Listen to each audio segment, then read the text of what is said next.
Masechet Betsa Daftet. On reprend la dernière ligne en bas. Dafret. Amar Rabba Shachat Kippour Me'erev Yom Tov En Mechasin Oto Beyom Tov. Rabba nous enseigne, toujours à propos du fait de recouvrir, la mitzvah de recouvrir le sang d'une shrita, d'un oiseau par exemple, ou d'une bête sauvage, un cerf, une bête sauvage kshira bien sûr.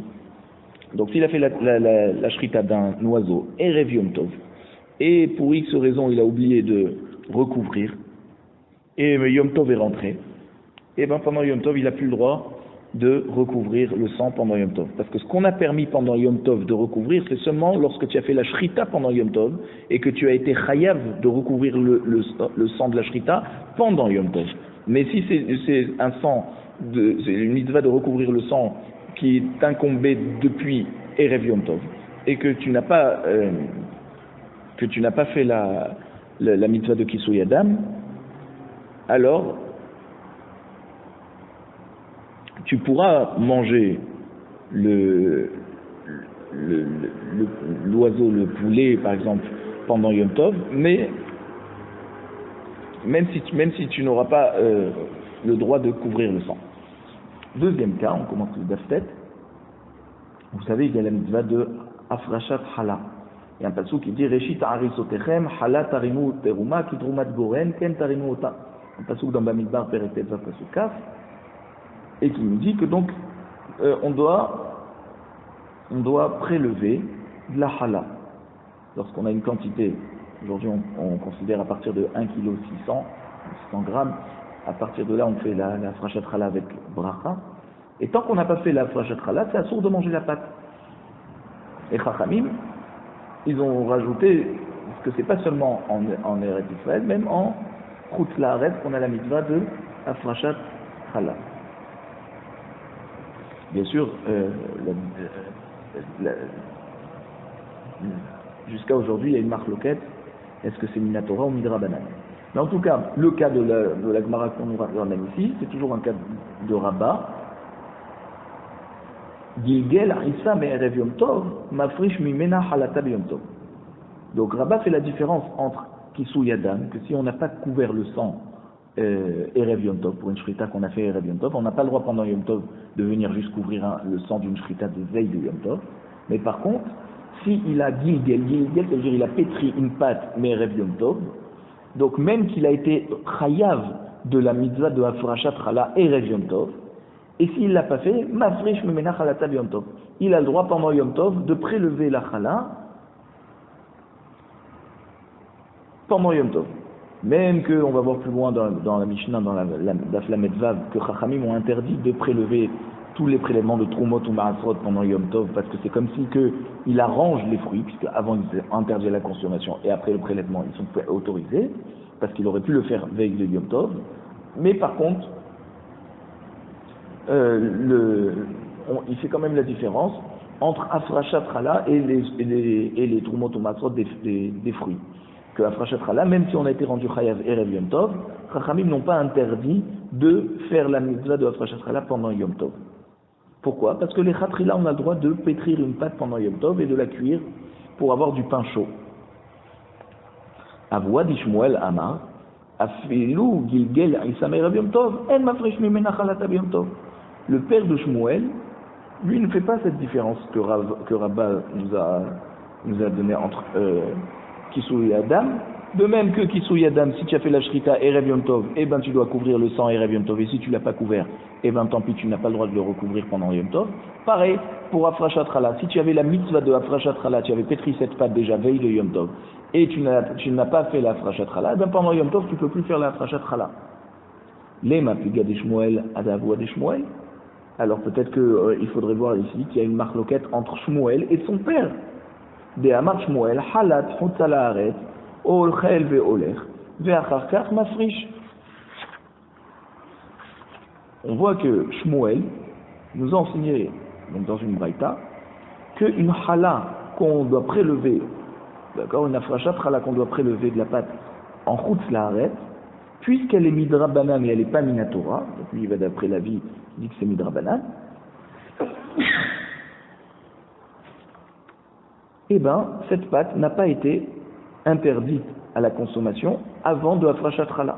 Ça veut dire, au chel veoler, tu as le droit de manger toute la pâte en laissant un petit bout pour la fin, et à la fin tu fais la Hafrashat Chala. C'est pas du tout comme en Eretz Israël, où en Eretz Israël tu n'as pas le droit de consommer la pâte tant que tu n'as pas fait Hafrashat Chala.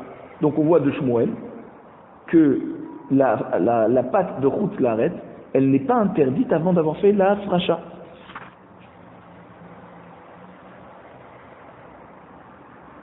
Donc,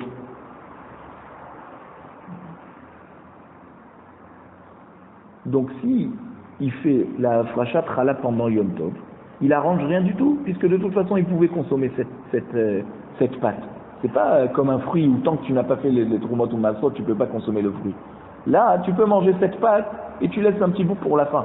Donc c'est pas la Hafrashat Chala qui te permet de consommer cette pâte.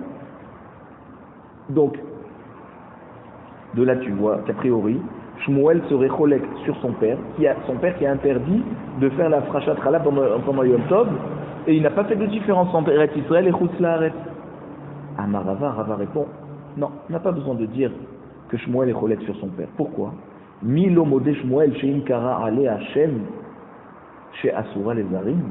N'est-ce pas que Shmuel sera d'accord donc avec son père que même dans une pâte de Chutz Laaretz, qu'on n'a pas besoin de prélever la chala avant de manger, on peut consommer et à la fin garder un petit bout pour prélever la pâte. Chez Imkara Ale Hashem, si il a déjà donné un nom à cette pâte de chala, chez Asura les Arim, elle est donc Asura à des étrangers qui ne sont pas Kohanim. C'est-à-dire, si par exemple, on a une pâte qui est faite à partir de farine de terouma. Terouma, il n'y a que le Kohen qui peut la consommer. On voit que si, même qu'on est en Chutz Laaretz, cette pâte est interdite à tout le monde. On ne dit pas puisqu'on est en Chutz Laaretz, il n'y a pas de terouma. Non. On voit que si cette pâte a déjà un nom de terouma, même que c'est une pâte de Chutz Laaretz, alors elle fait partie de l'interdit de prélever des Trumot ou Maasrot pendant Yom Tov. Donc là, elle prend le même dîme qu'un fruit.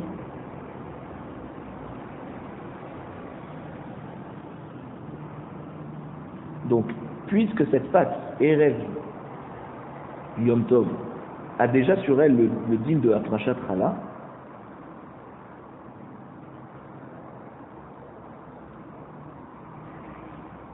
alors, il faut d'abord faire la Hafrashat Chala. Et on ne peut pas faire cette Hafrashat Chala pendant Yom Tov.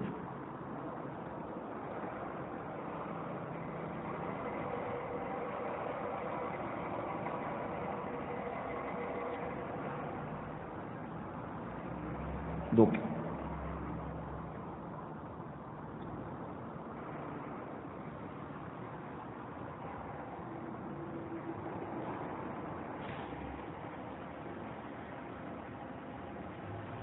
lorsqu'on prélève la pâte, ce qu'on a prélevé prend un dîme de trouma. Et donc, cette pâte est interdite à la consommation. Elle ne permet qu'à un Kohen. Donc, du moment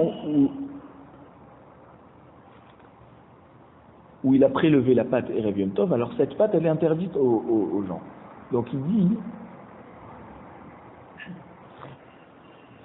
que finalement, même que Shmuel a dit une chala de Chutz Laaretz, on a le droit de la manger et ensuite à la fin on fait la Hafrashat Chala. Et là on avait voulu penser donc que même s'il va faire la Hafrashat Chala pendant Yom Tov, il arrange rien parce que de toute façon il aurait pu consommer avant de faire la Hafrasha. Rava nous répond que non, que même dans une pâte de Chutz Laaretz, que a priori il n'a pas le besoin de prélever avant pour pouvoir manger, il peut manger. Il dit chez Imkara Ale Hashem, une fois qu'on a prélevé, le morceau qu'on a prélevé, il s'appelle Chala, Hafrashat Chala. Cette pâte, elle est interdite aux gens. Donc ce dernier bout qu'il a laissé pour faire la Hafrashat Chala, il est interdit aux gens. Donc, de même que ça c'est interdit aux gens, alors on n'a pas le droit, puisque c'est interdit aux gens, alors c'est comme, ça a le même dîme que les fruits, qu'on a la mitzvah de faire, les fruits et les céréales, qu'on a la mitzvah de faire Trumot ou Maasrot, et que tant qu'on n'a pas prélevé, on ne peut pas manger.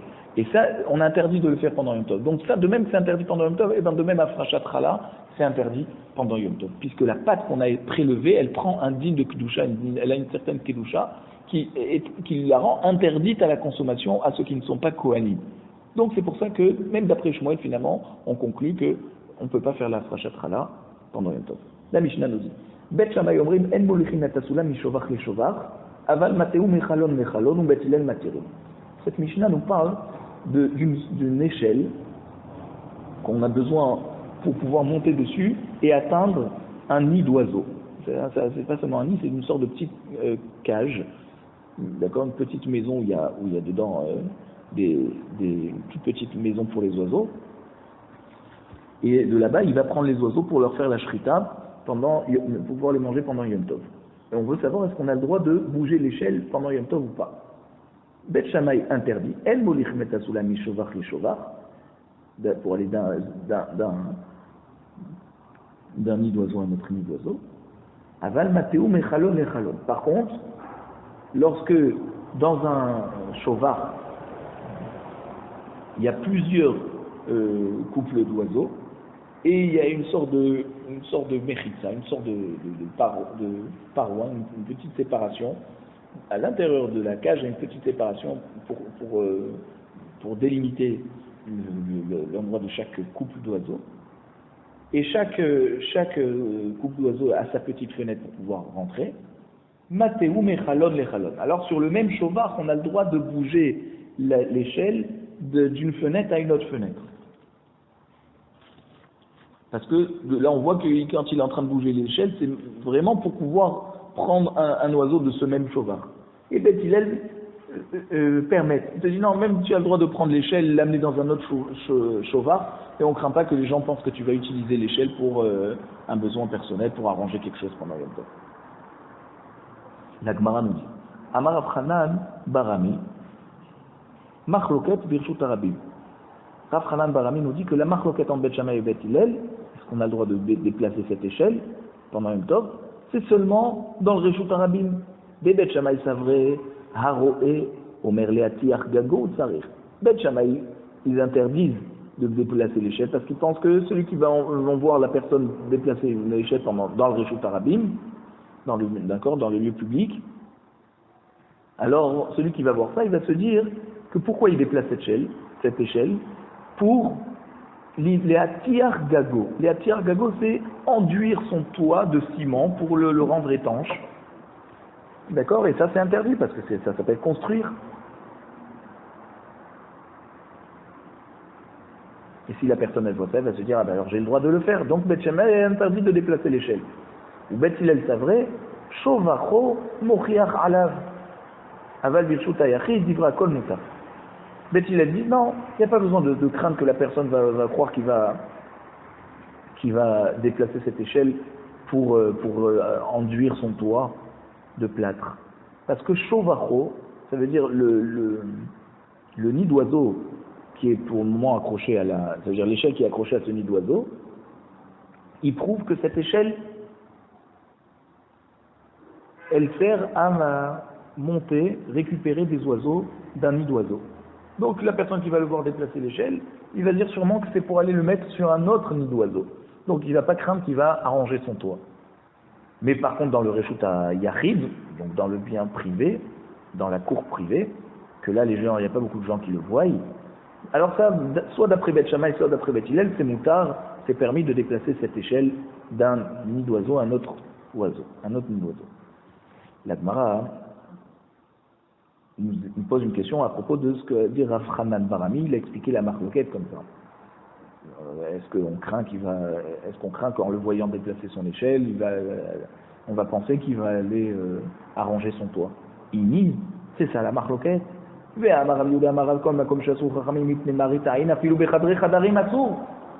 D'accord? Voici que Rav Yehuda nous a renseigné au nom de Rav que dans toute dans n'importe quel endroit où Chachamim ont interdit de faire une chose à cause de Mar'itaïn, Mar'itaïn ça veut dire c'est qu'on va soupçonner que cette chose, ça veut dire que cet acte va générer un soupçon aux yeux des gens que en fait c'est pour transgresser un interdit. Alors même pas seulement dans le Reshut Harabim, mais même dans sa chambre fermée, Bechadrei Chadarim, où personne ne le voit, c'est interdit. Donc si Bet Shammai ont interdit de déplacer dans le Reshut Harabim l'échelle parce qu'on craint que les gens vont croire qu'il va ranger son toit, et bien même chez lui à la maison, ça devrait être interdit. Comment on peut dire que Bet Shammai sont d'accord avec Bet Hillel dans le Reshut HaYachid que c'est permis? Tanaï, l'Admara répond, oui c'est vrai que ce que Rav a dit, que même dans sa chambre privée où personne ne le voit, que Chachamim ont interdit, ben ça lui sera interdit aussi. C'est une marloquette à Tanaïm, d'Etania, parce que il y a une braïta qui nous dit Shothan Bahama.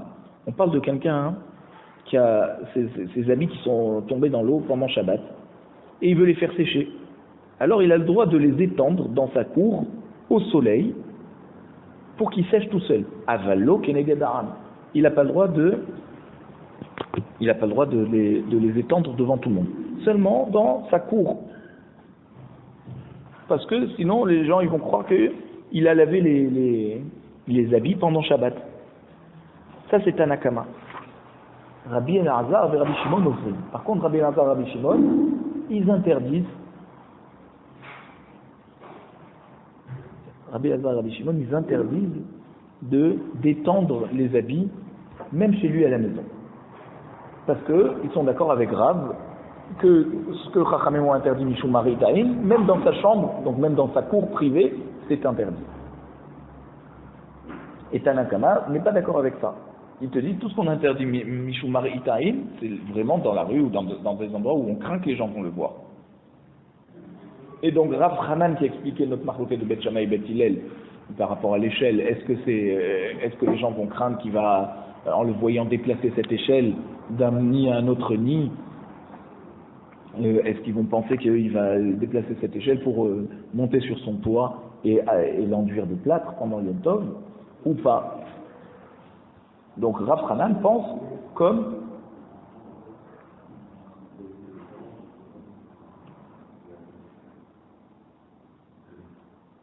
Tanakama. Et Rav, qui interdit Maritaïm, Afil Bechadrei Chadarim, il pense comme Rabbi Elazar ou Rabbi Shimon. Donc en fait, c'est une marloquette à Tanaïm, et Rav Hanan a le droit de penser comme un des deux Tanaïm. Il y en a qui expliquent cet enseignement de Rav Hanan d'une autre manière. Amar Rav Hanan Barani, marloquette Birshut HaYachid. Toute la marloquette en Bet Shammai et Bet Hillel, est-ce qu'on a le droit de déplacer cette échelle? C'est pas comme avant, on avait expliqué que la marloquette elle est dans le Reshut Harabim et que dans le Reshut HaYachid tout le monde est d'accord. Non, la marloquette elle est dans le Reshut HaYachid. Des Bet Shammai Iklehu des Rabbi Yehuda Marav, que Bet Shammai sont d'accord avec Rav Yehuda qui a dit au nom de Rav que quoi? Que n'importe quel halakha que Chachamim ont interdit dans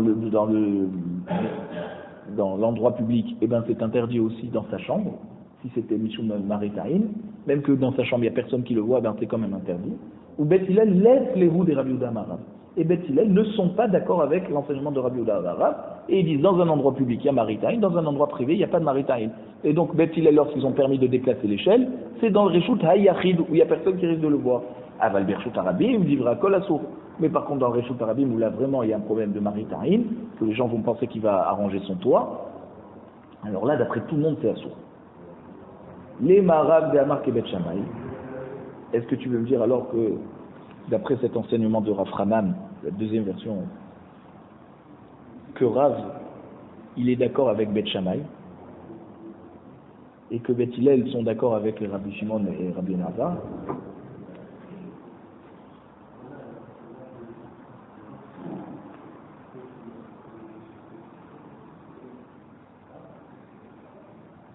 Donc c'est pas logique de dire que Rav a enseigné quelque chose seulement pour Bet Shammai. La halakha en général elle est comme Bet Hillel. Si Rav nous a enseigné que Chachamim lorsqu'ils ont interdit quelque chose, Mishum Maritaïm, même dans sa chambre, dans sa chambre où il n'y a personne qui le voit, c'est interdit, ça tu voudrais me dire que Rav nous a fait un enseignement qui est valable juste d'après Beth Shammai. Donc cette version de Rav Hanan, elle est problématique. La Gemara te dit oui, Tanaï. C'est une marloquette à Tanaïm, à propos de Rav, d'Etania. Parce que il y a une braïta qui nous dit, toujours à propos des vêtements qui sont tombés dans l'eau pendant Shabbat, on a dit Shotran Bachama.